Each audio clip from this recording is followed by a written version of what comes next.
Border से बहुत बड़ी खबर सामने आ रही है। भारतीय सेना द्वारा हाल ही में चलाए गए ऑपरेशन सिंदूर से पाकिस्तान इस कदर बौखला गया है कि उसने जवाबी कार्रवाई में सारी सीमाएं लांघ दी हैं। जम्मू कश्मीर के पुंछ और तंगधार सेक्टर में पाकिस्तान की सेना द्वारा की गई भीषण गोलीबारी में अब तक 15 से ज्यादा निर्दोष नागरिकों की जान चली गई है, जबकि 43 लोग गंभीर रूप से घायल हो गए हैं। रक्षा सूत्रों के अनुसार पाकिस्तान की सेना ने जानबूझकर सीमा के रिहायशी इलाकों को निशाना बनाया, जिससे गांव में दहशत फैल गई और कई घर बुरी तरह से क्षतिग्रस्त हो गए। भारतीय बलों ने जब 6 और 7 मई की रात को जब आतंक के ठिकानों को निशाना बनाया तो उसके बाद पाकिस्तानी सेना ने LOC पर फायरिंग शुरू कर दी। 788 किलोमीटर लंबी LOC पर ज्यादातर जगहों पर पाकिस्तान ने आर्टिलरी फायरिंग की है।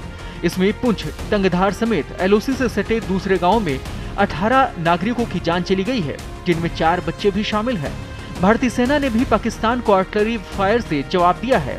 सुबह करीब 4 बजे तक लगातार आर्टिलरी फायर होते रहे, उसके बाद भी रहकर फायरिंग जारी रही। सीमा के पास रह रहे लोगों को सुरक्षित ठिकानों पर शिफ्ट किया जा रहा है। वहीं पुंछ जिले में अधिकारियों ने लोगों के लिए नो शेल्टर बनाए हैं। यहाँ लोगों के लिए रहने, खाने और मेडिकल मदद की सभी सर्विस को मुहैया कराया जा रहा है। मौजूदा स्थिति के मद्देनजर जम्मू, सांबा, कठुआ, राजौरी और पुंछ में भी सभी स्कूल कॉलेज बंद रहे। उधर शिरोमणि अकाली दल के प्रमुख सुखबीर सिंह बादल ने पाकिस्तानी सेना के पुंछ में एक गुरुद्वारे पर किए गए हमले की कड़ी निंदा की है। इसमें 3 सिखों की जान चली गई है। पाकिस्तान ने सीजफायर का उल्लंघन करते हुए गुरुद्वारे को भी निशाना बनाया। पाकिस्तानी गोलीबारी केवल पुंछ तक ही सीमित नहीं रही, बल्कि जम्मू क्षेत्र के राजौरी जिले के अग्रिम इलाकों और कुपवाड़ा जिले के उरी, करनाहा और तंगधार सेक्टर में भी लगातार गोलीबारी की गई है। हमले में कई प्राचीन मंदिर क्षतिग्रस्त हो गए हैं। वहीं विस्फोटों की तेज आवाज सुनकर जाग चुके लोगों को छिपने के लिए भागना पड़ा। मौके पर स्थिति की निगरानी कर रहे एक पुलिस अधिकारी ने बताया कि पाकिस्तान की ओर से भारी तोपखाने और मोर्टार का इस्तेमाल किया गया है, जिसमें मनकोट, मेंढर, ठंडी कस्सी और पुंछ शहर के दर्जनों अग्रिम गांवों और घनी आबादी वाले नागरिक इलाकों को निशाना बनाया गया है। लोग घर छोड़कर अपने रिश्तेदारों के यहाँ जाने लगे हैं।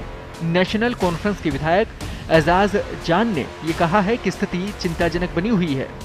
मुख्यमंत्री उमर अब्दुल्ला खुद हालात पर नजर बनाए हुए हैं। जम्मू कश्मीर के पूर्व पुलिस महानिदेशक SP वैद ने पाकिस्तानी गोलीबारी की निंदा की है। जम्मू कश्मीर में हालात तनावपूर्ण बने हुए हैं, ऐसे में सावधान रहने की जरूरत है।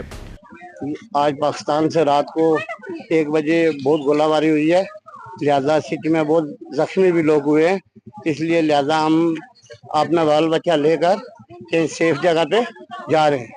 पूरे पुंछ की आवाम को पता है कि रात से ही जो है पाकिस्तान की तरफ से गोलाबारी जो है इधर हमारे पुंछ सेक्टर में होना शुरू हुई। इसकी शुरुआत जो है हमारे इंडियन आर्मी ने ऑपरेशन सिंदूर किया था, तो उसके बाद से ये दोनों तरफ से रिटेलिएशन शुरू होगी, जिसका बहुत ज्यादा नुकसान आम आवाम को उठाना पड़ा है।